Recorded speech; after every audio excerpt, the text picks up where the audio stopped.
Welcome to the Bloggerbytes podcast. I'm your host, Jenna Urben. This is a podcast for bloggers, influencers, and content creators.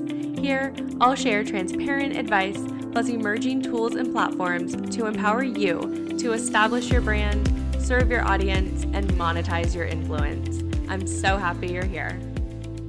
In today's episode, we're going to be diving into Facebook groups. I want to touch on 3 different ways to utilize Facebook groups as a blogger.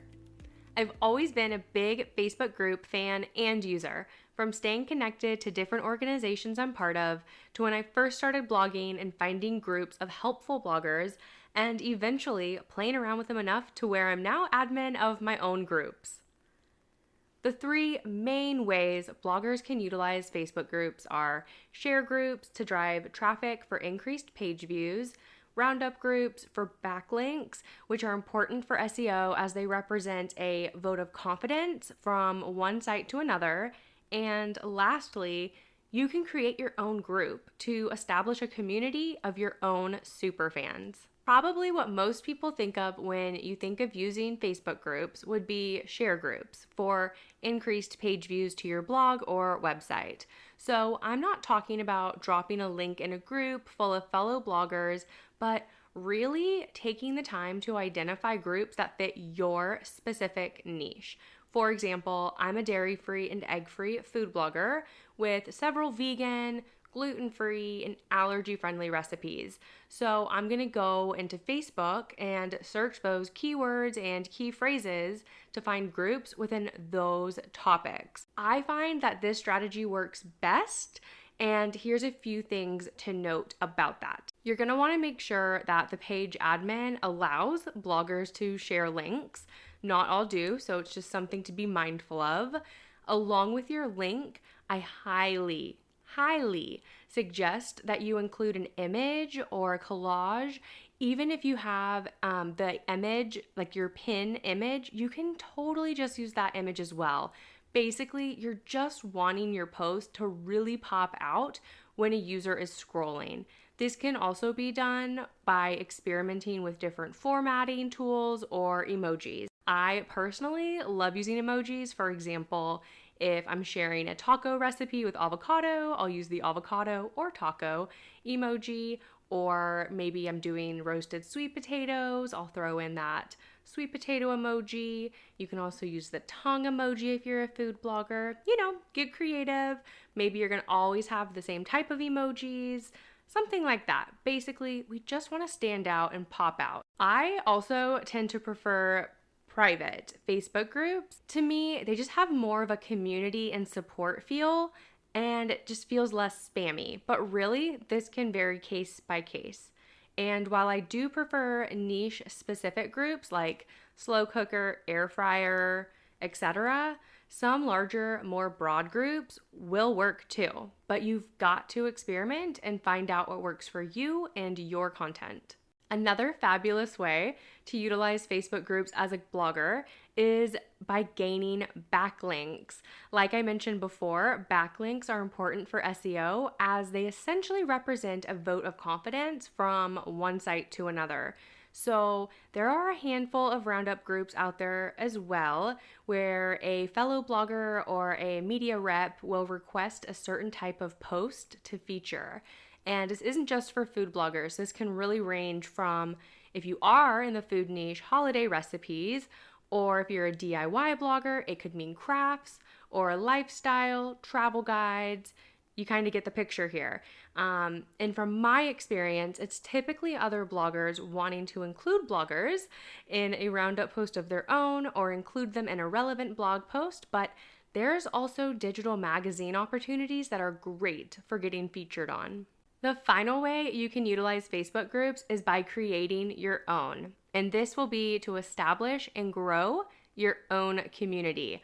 I've seen this done in a variety of different ways. I've done this personally in a couple different ways. So you really need to consider what the goal is for creating a group. Will it be to have a support hub for your audience to ask you questions directly?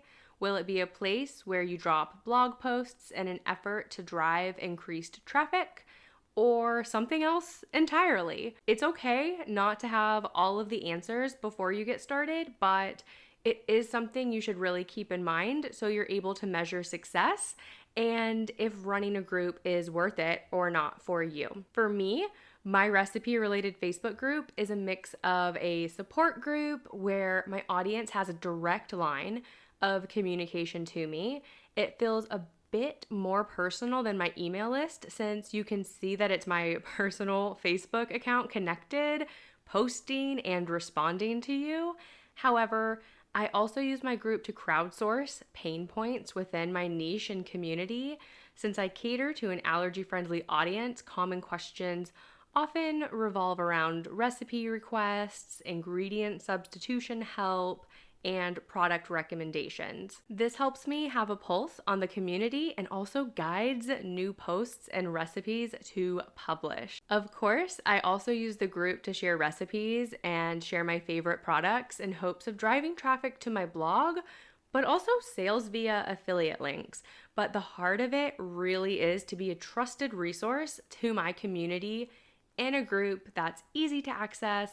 And my main heart of it, the main goal of it is I want it to be filled with encouragement and positivity, whether you are just going dairy free, you're just giving up eggs, or you've been on this journey a while and you need a little pep in your step. That is what I want my group to be. So really determining kind of what you want your group will be very beneficial in this process. So if you're considering starting a group yourself, you may be wondering where to start. First off, make your group name searchable. Facebook users will find your group either by searching keywords or topics similar to what you name it, or through suggested groups. You're gonna wanna make it clear what your group is all about. I suggest keeping your group private instead of public, as it just creates more of a tight-knit community feel. And when you do this, you're able to add membership questions before a user joins. I recommend asking why they want to join your group, or if they have a topic request. And secondly, the gold mine, leave an optional text box where you prompt them to leave their email address if they want to subscribe to your email list. This has been incredibly successful for growing my own subscriber list. In the beginning, when you're growing and you're new and fresh, engagement might not be the highest, but I really want to encourage you to keep at it. Don't focus on the number of members or impressions, but rather nurture each new member and really put the focus on the comments that you receive. Some sample posts include asking niche-specific questions or really just providing an abundance of information consistently taken from previous published blog posts. If you have an email welcome series, you could also pull content from that. Now, if you see a common question coming up in your Facebook group or in that intake form, that's a giant signal to you to write a blog post about it. You can also ask directly or post a poll to your members in your Facebook group. Once your group grows into a thriving community, you're really able to take a step back as the community members start doing the heavy lifting, answering each other's questions, and linking to your posts. It's truly incredible to see. If you're on the fence about starting your own group, I have a suggestion for you. Start a group for a set duration, like 3 months. Make it challenge focused so members are eager to join in the beginning, but can still reap the benefits if they join late. For example, if you're a vegan food blogger, make a challenge to go vegan in 3 months. And you will be there including beginner tips and easy recipes, linking out to your blog posts and all the resources that you possibly can. And then at the end of the 3 months, after posting or scheduling posts out consistently, and that's key, consistently, evaluate if you want to rebrand the group to be more evergreen. And remember, you can always update your group's name, add a new cover photo, and really decide on a posting frequency that you can keep up with. To wrap up, sharing links in recipe groups can be a good way to drive traffic back to your blog. Roundup groups are an effective way to gain backlinks from other bloggers and media websites. And lastly, starting your own group as an extension of your blog opens you up to further opportunities to connect with your audience and all the benefits that come from that. Thank you so much for joining me this week. Before you go, make sure to subscribe to the podcast so you can receive new episodes right when they're released. And if you're enjoying the episodes, I'd love to ask you to please leave a review. It takes just a few seconds, but makes a huge difference and means a ton to me personally.